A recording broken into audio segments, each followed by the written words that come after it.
Roses are usually red. Violets are typically blue. Can you ever be entirely sure what your senses are telling you? Welcome to Night Vale.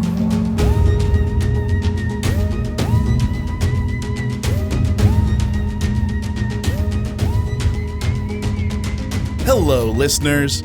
Moments before tonight's broadcast began, as I was preparing my voice through the standard Lycan technique of protracted guttural howling at the object we skeptically call the moon, intern Gabriel, safely in the control booth, began blinking his two leftmost eyes in a derivative of Morse code. He intimated to me through the reinforced glass that we were about to receive a note about time loops. What then began as an indiscernible speck on my broadcasting desk slowly began to build up into a pile of bone-gray ash, quickly blackening and gaining a greater semblance of observable macrostructure with each passing second. The small, black, ashen almost rectangle then burst into flames. But flames that flickered inwards, back towards its coal-black body, as though removing its energy from the environment around it instead of adding to its ambient heat.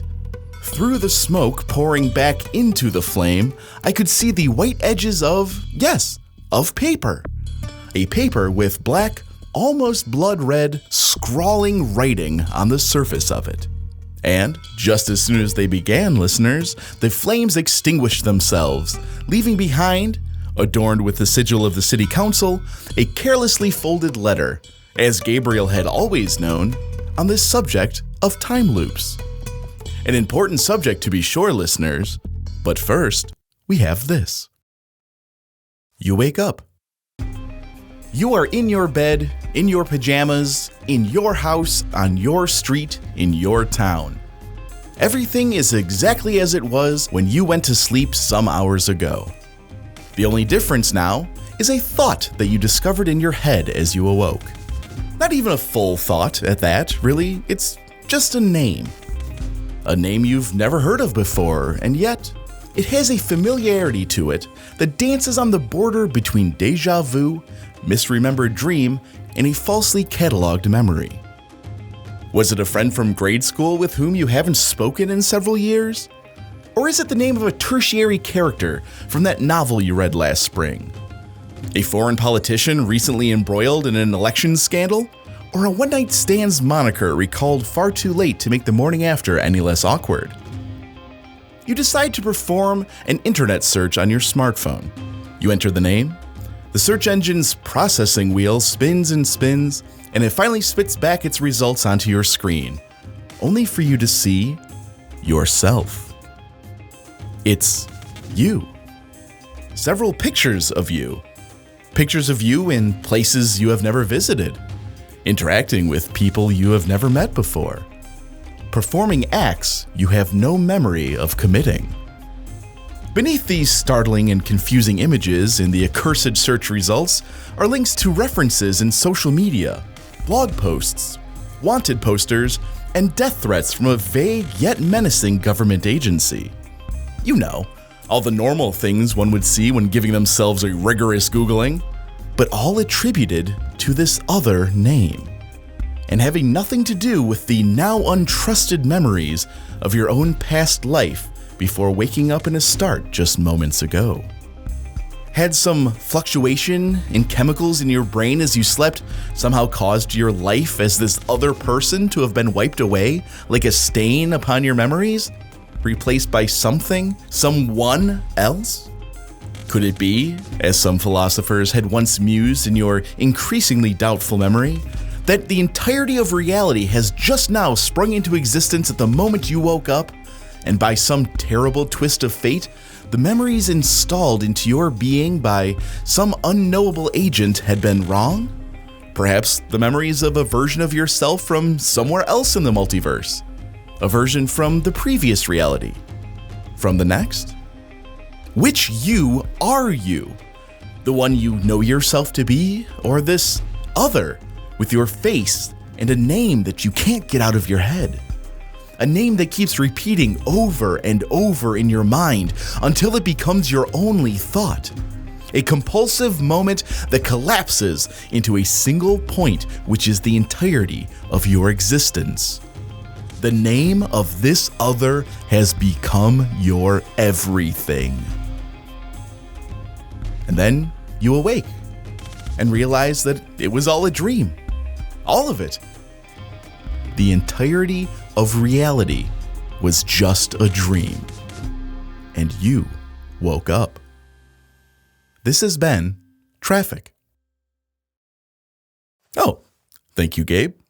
Listeners, intern Gabriel has just tossed me what appears to be a notice from the City Council on what to do if you are trapped inside of a structure made of looping time.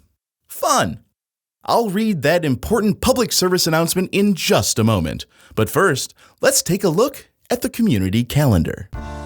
Monday night is the Church of the Great Old Ones annual chili cook-off and blood offering. This year's event will be held at the Baphomet Estate, which is perpetually surrounded by a dense fog and is painted entirely black, even the windows and lights.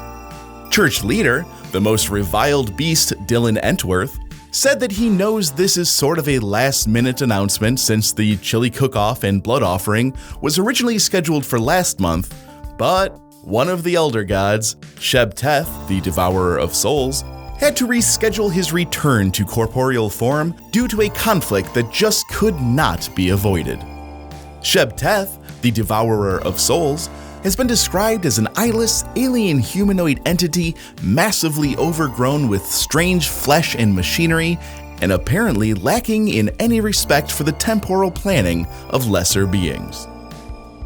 Tuesday, the staff of Dark Owl Records will be dressed in ceremonial pipe-fitting gowns and practicing a number of suspiciously stereotypical-looking martial arts in the aisles of the store. Customers are encouraged to slip into their best padded clothing, or gi, so as not to damage the irreplaceable vinyl records when they are invariably snap-kicked into a display rack. Wednesday evening, there will be an informal hackathon taking place at Joyless Electronics, hosted by informal hacker Peter Gallivan. Pete says that, while it is difficult to develop code since all computers were banned in Night Vale after the event in 1986, he and his fellow hackers are determined to hack into something, and might even take a crack at the universal code that dictates the nature of our reality. Interested participants should bring their Faraday pants, welder's goggles, horsehair brush, lock-picking tools, dancing shoes, and all other standard hacking implements. This event is free. Thursday will just be a mass hallucination, which frankly makes me feel a whole lot better. I could never get the hang of Thursdays. Friday, you should go and visit your mother. She misses your voice and your stories and the way that your face reminds her of your father when he was a young and healthy man, still alive and with all of his teeth and hair. At least give her a call. Saturday and Sunday will be entirely optional. Exist within that arbitrary expanse of unregulated entropy that we call time, or don't. It's totally up to you. I might just take the weekend off from existence and experience some non-corporeal unexistence, not floating through the non-universe, at least for a little while. Then, on Monday, is the annual chili cook-off and blood offering, held by the Church of the Great Old Ones. This year's event, Baphomet Estate, reschedule. Listeners, it seems that Monday's event just got copied twice onto this sheet. I most certainly did not grab the next page of news copy, only to discover that each successive page had the exact same information, though written slightly differently, but obviously by the same author, as though an entire multiverse of the same writer were each asked to output their version of a community calendar, and somehow each and every one of those pages ended up here on my broadcast console, looping the same information, the same events on forever. A stack of papers which multiplies and reveals a new page that couldn't be there, and yet inexplicably is beneath the page preceding it. papers which are slowly filling the studio as I frantically turn page after page, like a child afraid of the dark and that which it hides, and yet is compelled to continue on, desperately attempting to dig to the bottom of infinity, trying to find the end of forever. That is certainly not what is happening in the studio right now. Hey there, kids and overprotective parents of kids. It's time once more for our Children's Fun Fact Science Corner. Today, we'll learn how to properly utilize astral projection, well known to be the safest way for a child to contact their parents in case of emergencies, spontaneous asexual division, or the discovery of one of Night Vale's lost sounding stones. To begin, whisper the full maiden name of the person you'd like to communicate with into an empty water bottle placed in the very center of your bloodstone circle. Be sure not to touch the salt pile in the center. Oh, you do not want to touch that.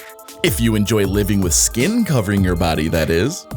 Next, shout their full married name, followed by yodeling their soul name, gasping their beast name, and silently mouthing the name given to them by the shadowy sensations at the edge of your vision. Finally, take a quick drink of the deep black-red blood now filling the water bottle. Survive the forces which rend your life force separate from your material being, and let out a refreshing scream with the mouth and lungs you no longer possess. Look at that! You're now standing before the person you set out to see. Once you're done conveying your message to them, simply close your eyes and wish harder than you've ever wished that this entire experience was all a manic hallucination.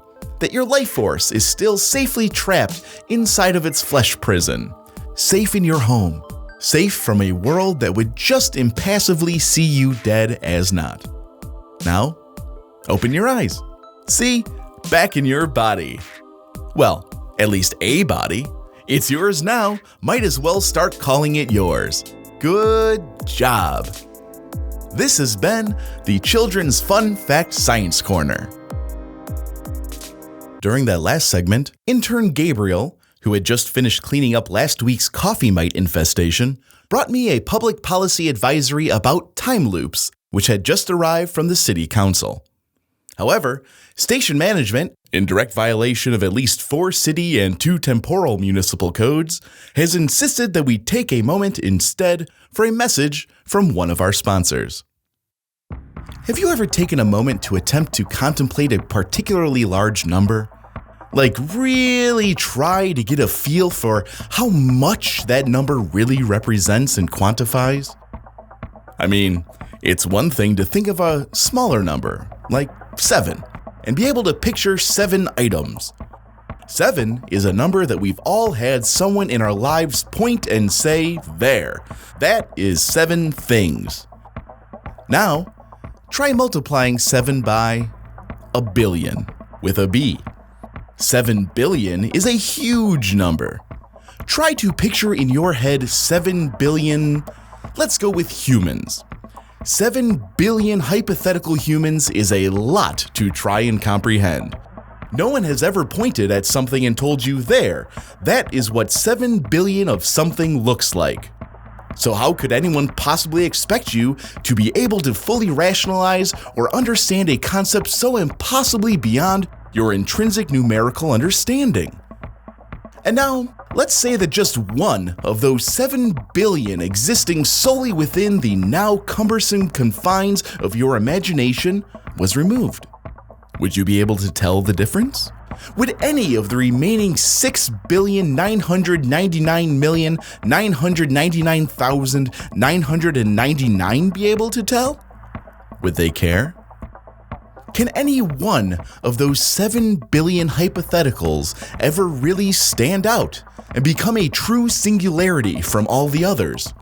Could any of those 7 billion people, all sharing the same hypothetical world and hypothetically finite resources and space, possibly be able to comprehend the enormity of their own race, much less be able to empathize with and care about enough of the others to ever even begin to make a difference in their lives or the lives of those others? It is impossible for your mind to properly comprehend a quantity that large, so stop trying already. Instead, think of a more real-world number, like 128. In fact, with Crayola crayons, you only have to empathize and care about 128 hypothetical beings. And they are all colored wax, and not people who all cease to hypothetically exist the moment you stopped imagining them, you monster. It's also much easier to notice if you lose one or some of the 128, versus, say, someone in Tibet ever noticing that you are now missing. If you were missing, that is. You haven't been taken by anybody. Yet, this back-to-school season, Crayola, in conjunction with a vague yet menacing government agency, is unleashing an entirely new spectrum of color on you unsuspecting masses, including Neighbor's Gravestone, Seafoam 2.0, Blacker Than the Blackest Black times Infinity, Pearl of Great Price, Syphilitic Orange, Grim Birthday Cake, Financial Burden, Seafoam 2.0, a special 4-pack of Good Violet, Great Violet, Super Violet, and Ultraviolet, Soul's Blood White, Inflamed Infection Green, Eyes of the Barren Abyss, Pallid Corpse, Seafoam 2.0, Agonizingly Yellow, Faustian Purple, and Seafoam 2.0. In addition, there is one bonus crayon included in every pack with a pulsing red glow at its center, which must never be used. For spreading its volume across any surface, city-approved coloring book or otherwise, would release the demonic soul trapped within, causing untold horror to the aspiring artist, his or her immediate family, loved ones, and, in a bit of a twist, single worst enemy. Those without enemies lose an additional loved one. Best to just throw that one out upon purchase. Crayola crayons. Feast your eyes upon our impossible hues and see no more with human eyes. Crayola. The Sheriff's Secret Police have issued the following public warning. Do not look into Matt's eyes. We do not know which Matt should not be looked in the eyes, but we do know that a terrible fate awaits those who do not heed this warning. Be safe and look into no Matt's eye. Do not look into Matt's eyes. The gray-blue depths of the void that is the iris of each ever-deepening eye will become impossible to look away from the moment you meet his gaze. The world will drop away from around you like a collapsing building, leaving you stranded and alone in his vision. Do not look into Matt's eyes. As you sink deeper, every misdeed of your life and every cross word which escaped your lips will be like unto the butcher's blade, peeling back minuscule rivulets of your flesh, dripping rivers of your blood, slowly and painfully eroding your surface away like sand blasting across the face of an ancient canyon propelled by a hot gale. Do not look. As the outer layer that is you dissolved, his eyes draw you still closer. You are bare now. You are open before him like you have never been with another living creature. His gaze pierces every last fiber of your physical frame, inundating it with a black light, a dark energy that feels like fire but impossibly hotter. So hot as to feel like ice in every cell of what was once your body, consuming you completely. Do not look into Matt's eyes. You open the mouth that is in your mind and you plead to be spared, to be left whole, untouched, unchanged, and unmolested by these eyes rending you asunder. This experience of existing as a being made only of agony. You beg for the fire and ice in every minutia of your body to dissipate. You beseech the never-blinking eyes for relief of any kind from a torture that exists beyond physical sensation, the heart of a sun held against your very soul. Do not look into Matt's eyes. You will regret it if you do. Though, not for long. Forever. This has been a public warning from the Sheriff's Secret Police. Listeners, I almost forgot to mention that old woman Josie called me at home last night. I had only just retired to my horizontal bunk bed when the phone on the podium between bunks started to ring. Oh boy, it rang and rang and rang. About 30 rings. Enough so that I wouldn't seem overly burdened by free time, but not enough to be considered deliberately wasting the time of the Sheriff's Secret Police officers listening in. I picked up, and it was old woman Josie, and she asked me for something of a personal favor. She then told me, listeners, that she and some of her friends, who were all named Erica and definitely not angels or angelic beings of any kind, had stumbled upon a much cheaper, renewable, and easy-to-use method of short-range time travel. She then made the aforementioned request for a personal favor.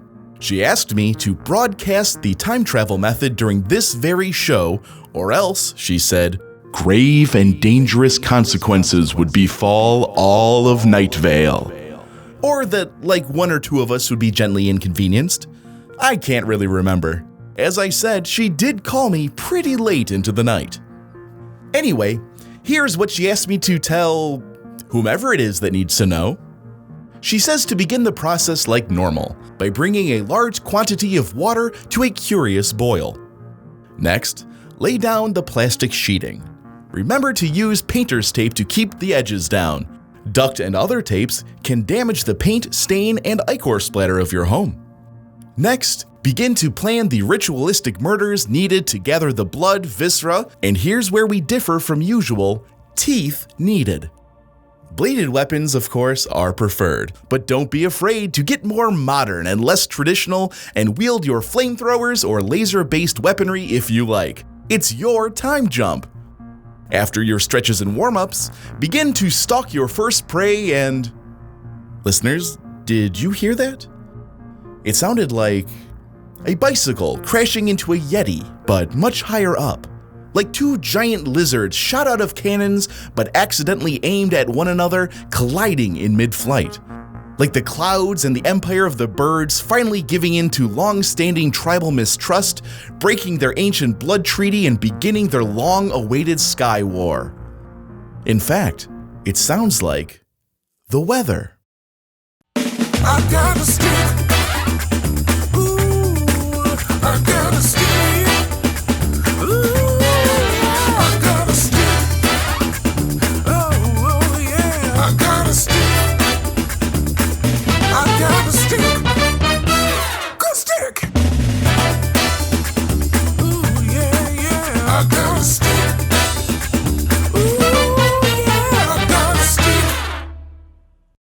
And finally tonight, Intern Gabriel is right now handing me a letter which arrived just moments ago from the City Council, which, in no questionable terms, demanded that it be read aloud in its entirety immediately.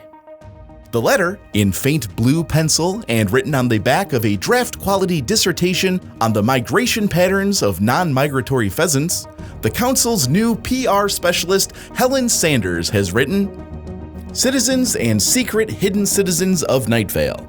It is time loop season once again in Night Vale, and it is important to remember that time loops can be dangerous. We all remember Phil Connors, who spent over 40 years trapped here in Night Vale, reliving the same 24-hour period over and over and over, even as we all went about our busy lives and undeaths. His best-selling book, I Was God in the Loop, Why Did You Free Me?, laid the groundwork for these important steps to be followed in the event of a time loop. Step 1. Determine if death will stop the loop. Step 2. Attempt to bring a physical object with you through the loop. Step 3. Determine if death will stop the... Gabriel. Listeners, Gabriel is staring at me from the booth. His mouth is agape, jaw ever slackening. Gabriel, what is it? Listeners, he is blinking his eyes in his special derivative of Morse code, and he is saying, "It's you that I see. You are standing right behind yourself. Gabe, what are you talking about? I'm the only me in here. There's no other me standing behind.